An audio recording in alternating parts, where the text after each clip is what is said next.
కల్పించాలి కదా. మరి కల్పించకపోతే ఎట్లా? మరి ఎవరు అడగాలి? అడగవలసినటువంటి బాధ్యత ఎవరి మీద ఉంది? మన పైననే ఉన్నది. ఊర్లల్లో ఇప్పుడు ఏమైందంటే కనీసం సంవత్సరానికి 100 రోజుల పని కల్పిస్తామని అన్నారు. ఆ ఇంట్లో 4 ఉన్నారు అనుకో, ఒక్కొక్కరికి 25 రోజుల పని కూడా రాదు. మరి మిగతా రోజులు ఏం కావాలా? 360 రోజులల్లా 25 రోజుల పని రాకపోతే మరి మిగతా రోజులు ఏం చేయాలి? ముందట్లాగా బీడీలనే ఉన్నాయా? నెలకు 26 రోజులు బీడీలు నడుస్తున్నాయా? అవి కూడా 10-12 రోజుల కన్నా ఎక్కువ నడుస్తలేవు.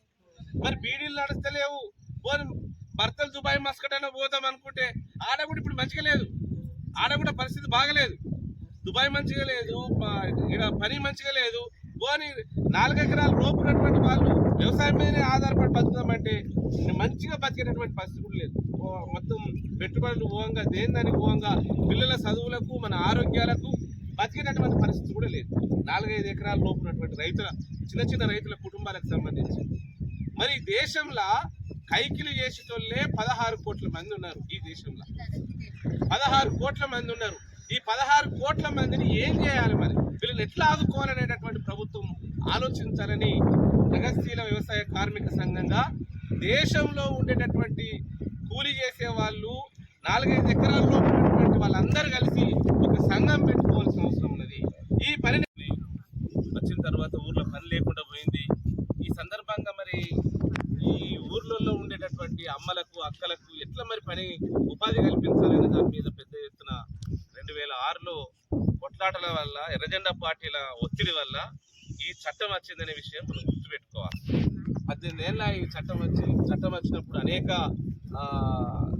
విషయాల్లో మనకు చట్టబద్ధత కల్పించింది, కానీ ఏది కూడా సరిగ్గా అమలు అయితే లేదు. ఈ రోజు ఉన్నటువంటి ధరలకు అనుగుణంగా రోజుకి ఎంత కూలి ఉండాలా? మన ప్రభుత్వం చెప్పిన లెక్క ప్రకారమే దినం 600 రూపాయలు అయితే ఆ ఇల్లు ఏమైనా బతుకుతుంది అని, ఆ కుటుంబం ఏమైనా 2 పూటలు మంచిగా తింటుంది అని. కానీ మనకు 600 కూలి వస్తుందా? సగమైన వస్తలేదుగా. ఇప్పుడు 18 ఏళ్ల కింద రేట్లు ఎట్లుండే, ఇవాళ కూడా అదే రేట్లు ఉంటే మనం ఏమైనా బతకగలుగుతామా? మరి దీన్ని పెంచవలసిన అవసరం ప్రభుత్వానికి ఉంది కదా. ఇప్పుడు ఏమైతుంది, వ్యవసాయదారులు 2 ఎకరాలు 3 ఎకరాలు ఉన్నటువంటి వాళ్ళకు 500 600 ఇవ్వకపోతే మనం కుదిరేయబోతలేం, నాట్లేసేందుకు పోతలేం. ఎందుకు? ఆ రైతు పాపం ఆయనకు కూడా కష్టమై సరిగా పండగ పోయినా ఎండినా ఎట్లో తిరిగా పనిలో కొట్టుకోవాలని 500 600 ఒక్కోసారి 1000 రూపాయలు కూడా ఇస్తున్నాడు. మరి ప్రభుత్వమే కల్పించిన పనికి ప్రభుత్వం ఏం చెప్తుంది? రోజుకు 600 రూపాయల కన్నా ఆదాయం తక్కువ వస్తే వాళ్ళు గరీబ్ గాలే, వాళ్ళు బిచ్చగాళ్ళతో సమానమని. ఎప్పటికప్పుడు వార్తలను వీక్షించేందుకు Q9 న్యూస్ ని సబ్స్క్రైబ్ చేసుకోండి, లైక్ చేయండి, షేర్ చేయండి. విలువైన సమాచారాన్ని ముందుగా మీరే తెలుసుకునేందుకు బెల్ బటన్ ని క్లిక్ చేయండి.